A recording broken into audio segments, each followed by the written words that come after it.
प्रश्न आला होता, विचारू का तुम्हाला? फार जोरात आला असेल तर पटकन विचारू. हो म्हणजे तुमच्याकडे एन्जॉयमेंट साठी पार्टी वगैरे असं काही करतात का? नाही, त्या गोष्टीपासून आम्ही लांब आहोत. काय आम्हाला राजकारणी लोकांना सगळ्या गोष्टींशी जुळवून घ्यावं लागतं. आता आम्ही पार्टीला जात नाही, पण आम्ही पार्टी देणार आहोत. काय सांगता? हो, आमच्या व्यावसायिक मित्रांसाठी रेणुका आणि वेदच्या लग्नानिमित्त एक पार्टी ठेवली आहे. हा काय, लग्नात आम्ही मोजक्याच लोकांना बोलवणार आहोत, त्यामुळे लग्नाच्या आधी मी सगळ्यांना एक पार्टी देणार आहोत.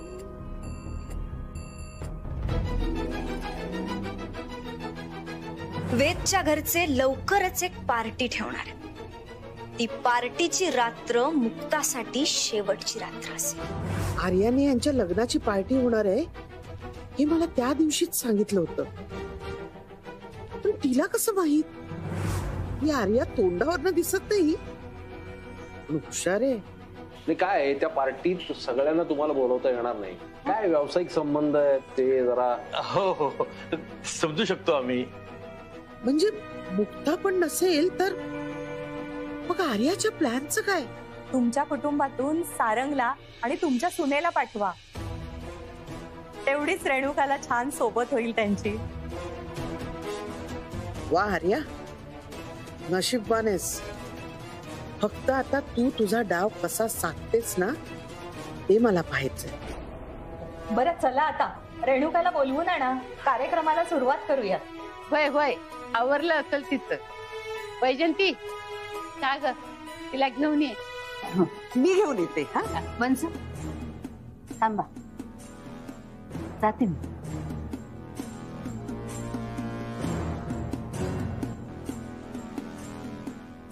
मुक्ता, रेणुकाला घेऊन ये ग. येते. खरंच तुमच्या मुक्तासारखी सून ना सगळ्यांना मिळायला हवी. किती गुणवान मुलगी आहे. म्हणजे हसत खेळत सगळं घर सांभाळते, सगळ्यांची काळजी घेते आणि सगळ्यांना समजून घेते. ऐक माझी नातसून गुणाची. खरंच गुणाची आहे. अहो, आजकालच्या मुलींमध्ये हे असले गुण असणं साधी गोष्ट नाहीये. त्यातून तुमचे संस्कार दिसतात. हो काय, आपण पुरुष मंडळी घराच्या बाहेर पैसे कमवून फक्त दगड विटा माती हेच आणतो. घराला घर पण घरातली स्त्री देऊ शकते. आता हेच बघा ना, आम्ही सुनांनी या नगरकरणाच्या घराण्याला घर पण मिळवून दिलं आणि अगदी अक्षरशः या घराचं नंदनवन केलं.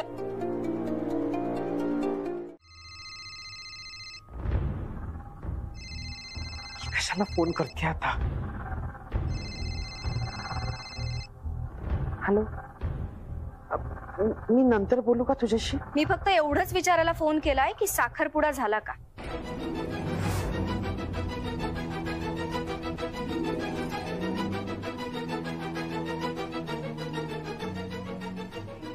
हॅलो, साखरपुड्याचं तुला कसं काय कळलं? आत्या, आपल्या खबरींचं नेटवर्क एवढं स्ट्रॉंग आहे ना, घरात कोण रडतं, कोण हसतं, कोणाचं कोणाशी काय अडलंय हे सगळं माझ्यापर्यंत पोहोचतं. बरं ते जाऊ दे, त्या वेदच्या घरच्यांनी पार्टी बद्दल काही विषय काढलाय का?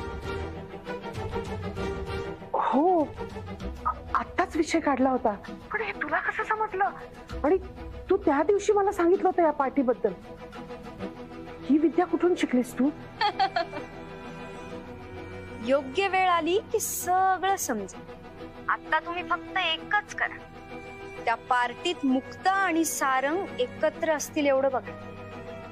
म्हणजे ती पार्टीची रात्र त्या मुक्तासाठी आणि तिच्या जीवलगांसाठी काळ रात्र असेल.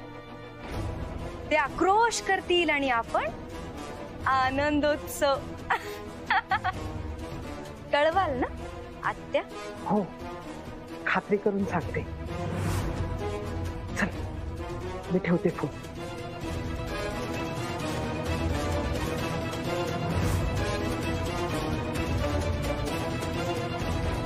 प्रश्न आला होता, विचारू का तुम्हाला? फार जोरात आला असेल तर पटकन विचारू. हो म्हणजे तुमच्याकडे एन्जॉयमेंट साठी पार्टी वगैरे असं काही करतात का? नाही, त्या गोष्टीपासून आम्ही लांब आहोत. काय आहे, आम्हाला राजकारणी लोकांना सगळ्या गोष्टींशी जुळून घ्यावं लागतं. आता आम्ही पार्टीला जात नाही, पण आम्ही पार्टी देणार आहोत. काय सांगता?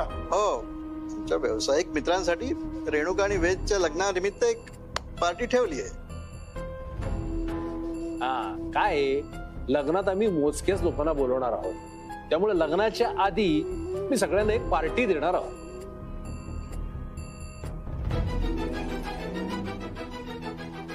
वेदच्या घरचे लवकरच एक पार्टी ठेवणार. ती पार्टीची रात्र मुक्तासाठी शेवटची रात्र असेल.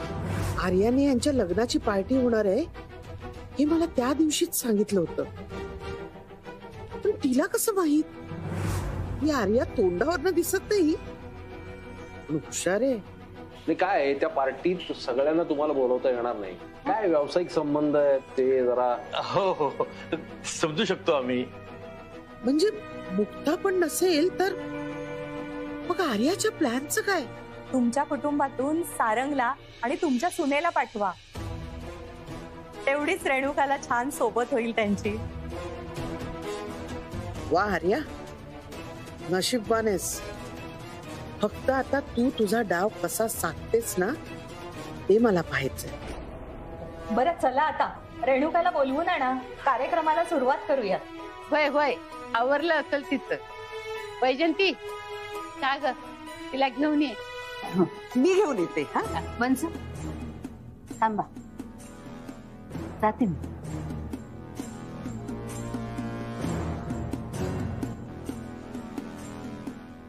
मुक्ता, रेणुकाला घेऊन ये ग. येते. खरंच तुमच्या मुक्तासारखी सून ना सगळ्यांना मिळायला हवी. किती गुणवान मुलगी आहे. म्हणजे हसत खेळत सगळं घर सांभाळते, सगळ्यांची काळजी घेते आणि सगळ्यांना समजून घेते. ऐक माझी नातून गुणाची. खरंच गुणाची आहे. अहो, आजकालच्या मुलींमध्ये हे असले गुण असणं साधी गोष्ट नाहीये. त्यातून तुमचे संस्कार दिसतात. हो, काय आहे, आपण पुरुष मंडळी घराच्या बाहेर पैसे कमवून फक्त दगड विटा माती हेच आणतो. घराला घरपण घरातली स्त्री देऊ शकते. आता हेच बघा ना, आम्ही सुनांनी या नगरकरणाच्या घराण्याला घरपण मिळवून दिलं आणि अगदी अक्षरशः या घराचं नंदनवन केलं.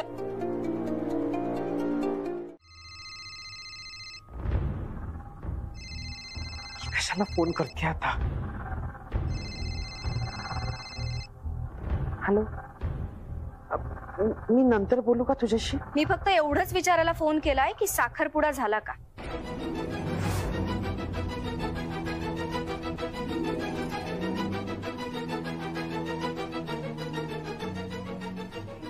हॅलो, साखरपुड्याचं तुला कसं काय कळलं?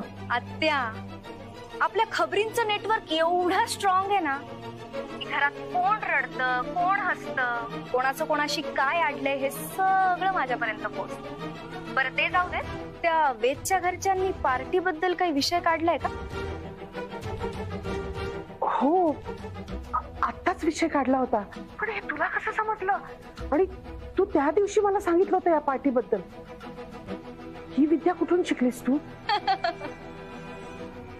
योग्य वेळ आली की सगळं समजेल. आता तुम्ही फक्त एकच करा, त्या पार्टीत मुक्ता आणि सारंग एकत्र असतील एवढं बघा. म्हणजे ती पार्टीची रात्र त्या मुक्तासाठी आणि तिच्या जीवलगांसाठी काळ रात्र असेल. ते आक्रोश करतील आणि आपण आनंदोत्सव. कळवाल ना आत्या? हो, खात्री करून सांगते. चल, मी ठेवते फोन.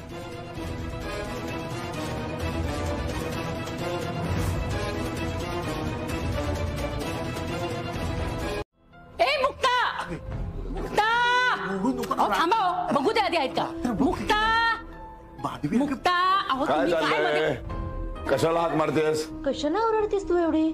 बहिणी मुक्ता कुठे आहे? कुठे म्हणजे? आईच्या खोलीमध्ये झोपलीये. सासूबाईच्या खोलीत झोपलीये, तर मग सासूबाई कोणाला फोन करत होत्या? तुला नक्की काय म्हणायचंय? हो, मी सासूबाईंना फोनवर बोलताना ऐकलं की लवकर घरी ये म्हणून. त्या कोणाशी फोनवर बोलत असतील? मुक्ता मुक्ता ए मुक्ता अगं काय पद्धत झाली का? हे झोपलेल्या दिवशी झोपण करतात का? सगळ्यांची झोपा मोडशील तू. अहो पण पाहून यायला काय हरकत आहे? माधवी अगं ती सासूबाईंच्याच खोलीत झोपली ना, मग जाऊन कशाला बघायचंय तुला? अहो प्रश्न विचारण्यापेक्षा तिथे जाऊन पाहिलं तर काय हरकत आहे? अगं पण अहो दादा मला जरा संशय आहे. सासूबाई जिच्याशी बोलत होत्या ना की लवकर ये, ती मुक्ताच असणार. आपण जाऊन पाहायला काय हरकत आहे? तुम्ही माझ्यासोबत या ना, आपण जाऊन पाहूया. ठीक आहे. आलं आपल्या गळ्यातलं सगळ्यात डॅम्बिस मूल. एक मिनिट म्हणजे तू आई जवळ झोपणार आहेस? हो मग आणि मुक्ता तू आजी जवळ? यार म्हणजे मी खोलीत एकटा? नाही आई तू माझ्या सोबत चल. हा अगं किती दिवस झाले मी तुझ्या खुशीत झोपलोच नाहीये ग. चल ना. हे खुशी आज बायको जवळ नाहीये तर तुला आईची खुशी आठवली? ते काही नाही, आई आज माझ्या जवळ झोपणार आहे. चल तू. आई, तू माझ्याजवळ नाही, झोपायचं. हे बघ आमचं आधीच ठरलंय. आई आपण रेणुकाताईंना जाऊ द्या, काही दिवसात त्यांचं लग्न होणार आहे. तुम्ही इकडेच आहात ना, तुम्ही झोपा. करेक्ट बोललीस तू. काय यार मुक्ता, अगं तू मला इमोशनल ब्लॅकमेल केलंय. असू नको. जा तू आई, जा तू. लहानपणी आईजवळ झोपण्यासाठी दोघं असेच भांडायचे आणि मग या रेणुकाचं तोंड वैजयंतीकडे आलं की ते याला आवडायचं नाही अजिबात. मग बापरे चिडायचा. मी रात्री चुकून सारंगकडे वळले ना की उठायची लगेच, भोंगा सुरू लगेच रडार रड. असंच आहे लहानपणापासून यायचं. अजून काय सुधारलेली नाहीये. अगं पण चला आता उशीर होतोय, झोपायला चला. थँक्यू. हो म्हणजे आता गुड नाईट म्हणायची गरज नाही. थँक्यू. चल ग. बाय.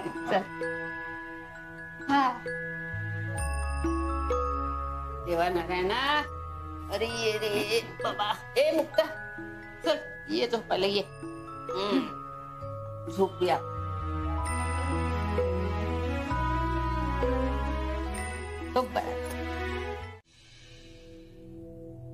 Good morning Namu. हा गुड मॉर्निंग. आपण इकडे कुठे चालले? व्यायाम म्हणजे जरा पायी चालून येतो, फिरून येतो, जरा व्यायाम. चालायला होय? अहो म्हणजे मागच्या दाराने कुठे जात आहे? कुठून जा की. आणि तसंही मागच्या दाराला कुलूप लावलंय. चावी आहे ना माझ्याकडे. हा हा हा मग बरं आहे. पण काय हो असं अचानक एकदम व्यायाम सुरू केला? म्हणजे काय हो, आता एक तासाभरापूर्वीच मला असं जाणवलं की आता आपलं वय झालंय, व्यायाम करायला पाहिजे. होय होय. चल चल जाऊ मी. कारण काय ताजी ताजी हवा संपायच्या आत फिरलं तर बरं आहे ना तेवढंच. वय वय लवकर जावा, नाही तर ताजी हवा संपून जायची. असू दे, चल तुझं चालू दे.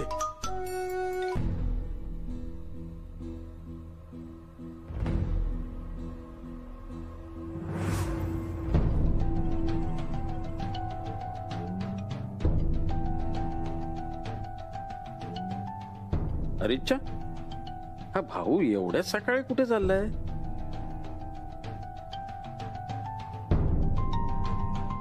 अगं तुझा उद्देश चांगला होता, पण त्या लायकीचा आहे का तो माणूस? कारलं किती पाकात घोळलं साखरेच्या किंवा साखरेत बुडवून ठेवलं ना तरी ते कडूच राहतं.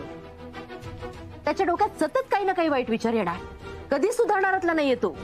पण मोठे मला वाटलं होतं की चोरीच्या प्रकरणातून वाचलेत तर जरा सुधारतील, चांगले वागतील. तो नाही, उलट माय सूट घ्यायला निघालेत.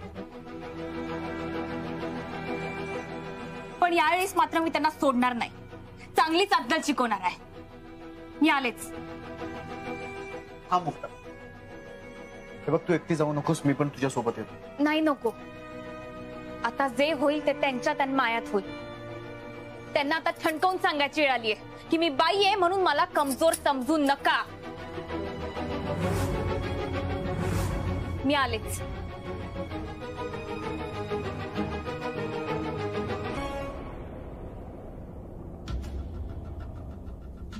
आई, मुक्ताला ही स्पर्धा अर्ध्यातच सोडावी लागणार असं दिसतंय. अजिबात नाही. मी मुक्ताला स्पर्धा अजिबात सोडू देणार नाही, कुणाला तसं करूही देणार नाही. अरे मुक्तामध्ये जिंकण्याची जिद्द आहे. तिच्या हातामध्ये देवीचं वाद्य आहे. अरे मुक्ता म्हटलं की संबळ आपोआप दिसतो आपल्याला. तिच्या संबळाचा नाद बुरसटलेल्या विचाराच्या समाजाला शहाणं करणारे आपण असं तिला स्पर्धेतनं बाहेर नाही पडू द्यायचं. आपण तिच्या पाठीशी ठाम उभं राहायचं. त्यासाठी कुणाशी भांडायला लागलं ना तरी चालेल, आपण भांडायचं. काही झालं तरी मुक्ताला तिचा सन्मान आणि ओळख मिळायलाच हवी.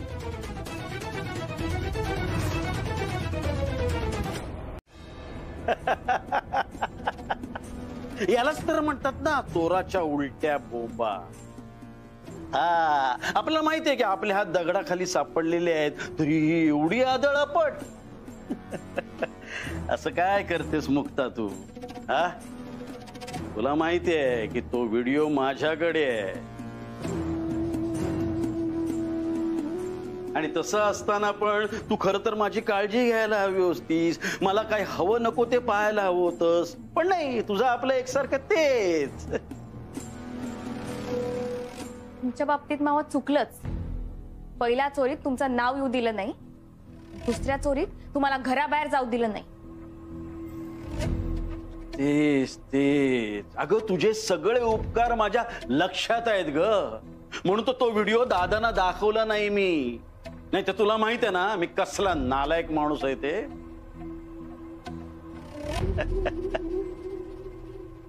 नालायक असलो ना तरी माणूस आहे मी.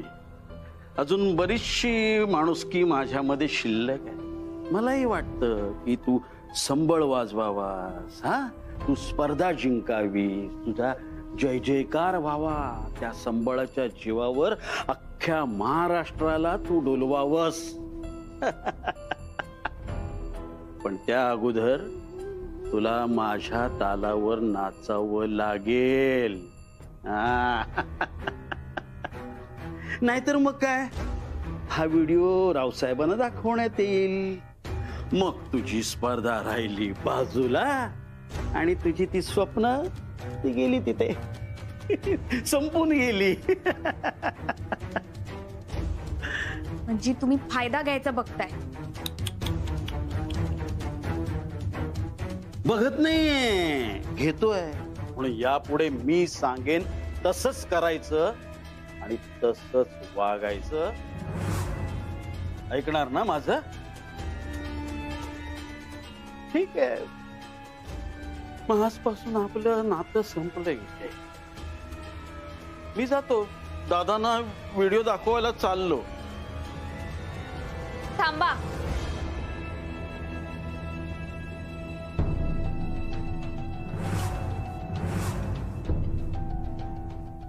का तुला यायचंय काय माझ्या बरोबर? आपण दोघे मिळून दाखवूया का तो व्हिडिओ? आधी मला सांगा, हा व्हिडिओ तुमच्यापर्यंत कसा पोचला? कोणी केलंय हे शूट? आर्या. दबाव टाकत राहणार. हे आणखीनच त्रासदायक आहे. स्वतःचा फायदा कसा करून घ्यायचा चांगलं माहिती त्याला. मुक्ता, तुझ्याकडे कसली मागणी नाही ना केली त्यांनी?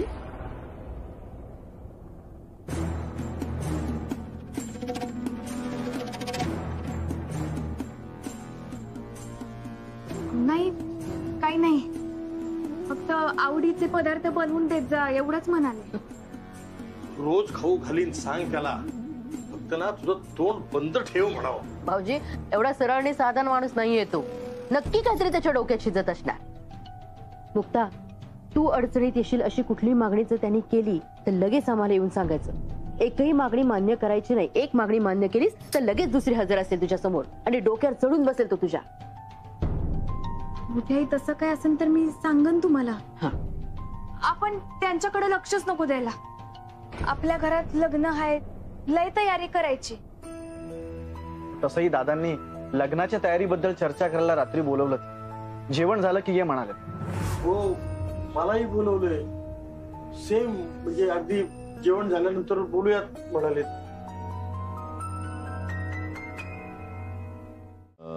पालक पनीर ली. दादा, पण आपण ऑलरेडी शाही पनीर ठेवलंय.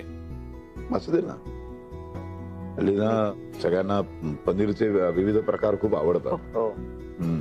लिहिलंस? आता एकदा सगळं वाचून दाखव बघू. पुरी, चपाती, पुलाव, जिरा राईस, डाळ, मिक्स व्हेज, बासुंदी, शाही पनीर, पालक पनीर. गोडाचे 2 पदार्थ वाढवले तरी चालतील. एक मिनिट लक्षात आलं तुमच्या? वाचताना अजिबात अडखळला नाही.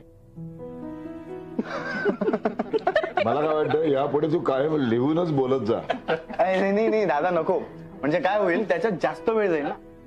भाऊ काका आधी म्हणतील 1 मिनिट, 1 मिनिट, आणि मग त्यांना जे काही बोलायचंय ते सगळं लिहून घेतील आणि त्यानंतर बोलतील. त्यापेक्षा आहे हे चालू राहू दे. दादा मी काय म्हणतोय की आपण जे 5 फ्लेवरचे आईस्क्रीम ठेवतोय ना, त्यात नोलेन गुर एक ठेवूया. मस्त फ्लेवर आहे. ठेवा बाबा तुम्ही. मला ना त्यातलं खरंच काही कळत नाही. फारसा त्याच्यामध्ये रसही नाही. तुम्हाला जे योग्य वाटेल ते ठेवा तुम्ही. आणि हो ते गोड आपण काय बासुंदी लिहिली आहे ना. हो. बासुंदी नको. बासुंदी कशी बारमाही कधीही खाता येते. आता सीझन सगळा आंब्याचा चालू आहे. नगरकरांचं लग्न आहे. मस्तपैकी आमरसपुरी, वा दादा अगदी माझ्या मनातलं बोलला. सोबत तुपाची वाटी लिहून दणक्यात लोकांनी लक्षात ठेवलं पाहिजे. नाही, जेवणाचं मेनू वगैरे आपलं सगळं ठरतंय ते सगळं चांगलंच आहे, पण मंडप, डेकोरेशन, देणी घेणी त्याच्याबद्दल पण आपल्याला विचार करायला हवा. काम वाटून घ्यायला पाहिजे ना प्रत्येकाने. भाऊजी आता कामाचं मनावर घ्या तुम्ही. हो अहो, यांना आपल्या जोक्स पासून आणि फिदी फिदी हसण्यापासून फुरसत मिळाली तर घेतील ना.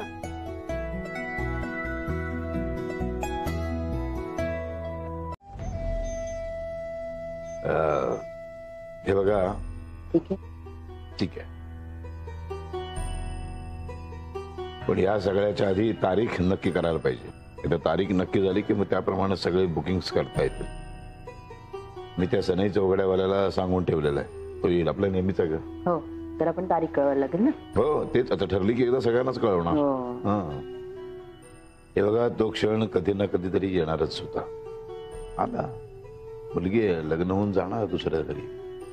मला काय वाटतं, असं चेहरे पाडून बसण्यापेक्षा आपण रेणुकाचं लग्न अतिशय धूम धडाक्यात आनंदात करूया.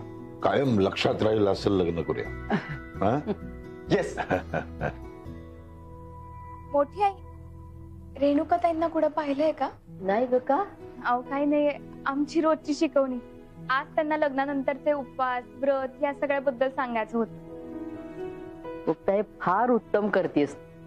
बर मी आले. पण ते तू सकाळी शिकवणार होतीस ना तिला. सकाळी दुसरं काम होतं, तेच संपत नाही तेवढ्यात अजून एक काम आलं. त्या सगळ्या गडबडीत सकाळी काही शिकवता नाही आलं. अगं काही हरकत नाही, तुझ्या सोडून शिकव, काहीच हरकत नाही. वय मी येते. मुक्ता 1 मिनिट थांब.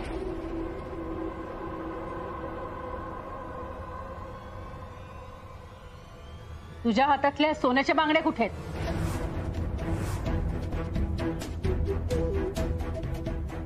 ते आंघोळीनंतर घालायची विसरले होते.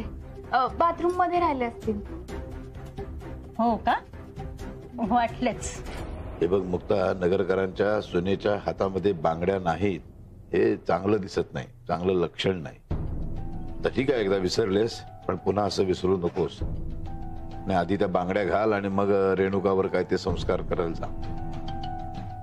वय दादा, परत अशी चूक नाही म्हणा. लग्न झालेल्या स्त्रीने मंगळसूत्र, बांगड्या, कपाळचं कुंकू, जोडवी ही सौभाग्याची लक्षणं जपायला हवीत. अगं वय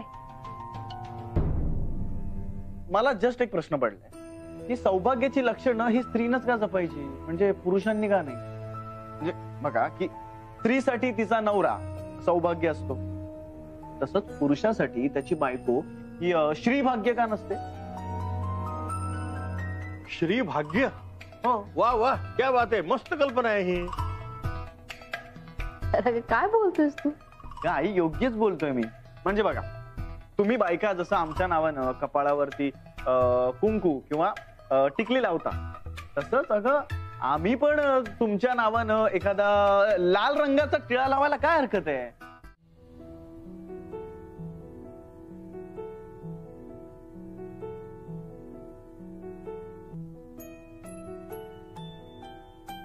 देवी आई, एवढ्या अशा कुंकवात केवढी ताकद असते. भांगात भरलं की भाग्य उजळून निघतं. लय खरेपणा असतो त्यात. असा खरेपणा माझ्या आयुष्यात अजिबातच राहिला नाही. किती काय काय लपवायला लागलं, लय येडा खोटं बोलायला लागलं. देवी आई, आज 2 गोष्टी तू याकडे हक्काने मागते. एक म्हणजे या दत्ता मामा सारख्या माणसांसमोर मला कधीही झुकू देऊ नकोस. दुसरं म्हणजे दादांना स्पर्धेबद्दल समजलं तर काय होईल याचं पुढं तूच सोडव. त्याचमुळे तर दत्ता मामाचं सगळं ऐकावं लागतंय. दादांनी जर कंबळ वाजवायला परवानगी दिली तर हा विषयच संपून जाईल ना. सगळंच बरं होईल. मला माहित आहे हे तू यासाठी पण लय अवघड आहे, पण तरी एकदा प्रयत्न करून बघ. आजपर्यंत तू दिलेली सगळी आव्हानं मी पेलली. कधीही आरडाओरडा केला नाही, रडले नाही. आजपर्यंत कधी स्वतःहून काही मागितलं का? नाही ना. आज पण मी हट्ट नाही करणार. आशीर्वाद दे. वहिनी, अहो ती दगडाच्या काळजीची वगैरे काही नाहीये. मुळात तिला काळीजच नाहीये. तुम्ही बोला, फक्त मलाच बोला. तुम्ही इथं माझा अशाने मान राहणार आहे का कोणापुढे? ते मानापानाच्या गोष्टी सांगू नकोस तू. आपला मान ठेवावा ना लोकांनी, यासाठी आपलं वागणं तसंच हाताला असलं पाहिजे. आणखीन तुझ्या हे तोंडातून विष ओकणं जेव्हा बंद करशील ना, तेव्हा सगळे बघ कसा तुझा मान ठेवतात ते.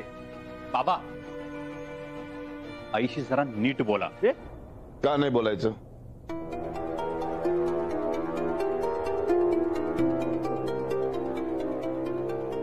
तुझी आई मुक्ताला वाटेल ते बोलते, तिचा सतत अपमान करते, तेव्हा तुझी जीभ का नाही उचकटत रे? आणि आता आईवर आल्यावर लगेच मुलगा आहे होतो माझा, मग आईच्या प्रेमासाठी बोलणारच ना.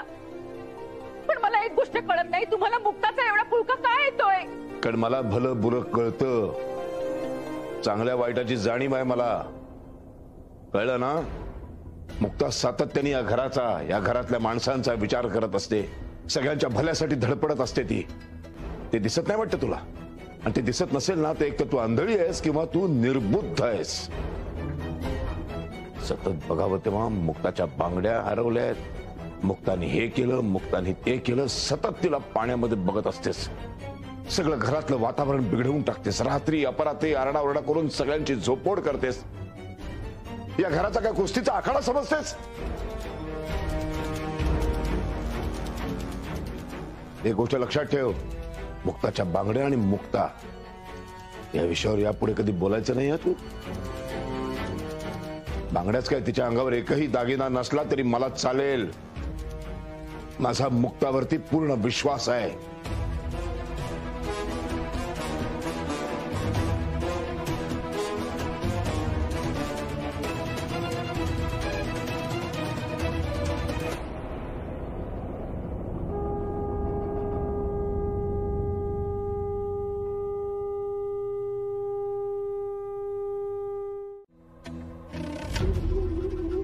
म्हणजे काय?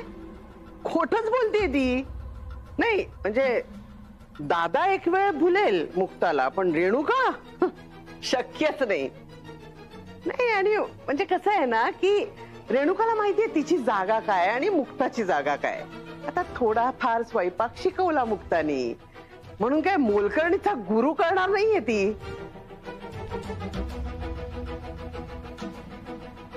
आत्या, खूप आनंद झाला असेल ना तुला मुक्ताचा अपमान करून? सारंग, जाऊ दे. स्वभावाला औषध नसतं.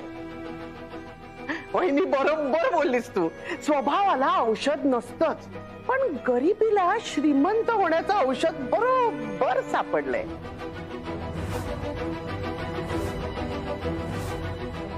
आत्या, अहो कृपा करून कोणी आता भांडू नका. आत्या, तुमचं बरोबर आहे. मीच खोटं बोलले. रेणुका ताईंनी मला कधीच वहिनी म्हणून हाक मारली नाही.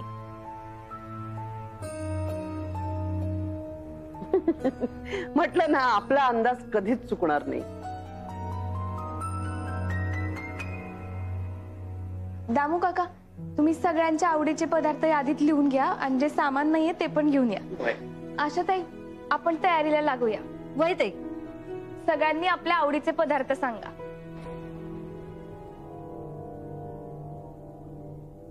वहिनी,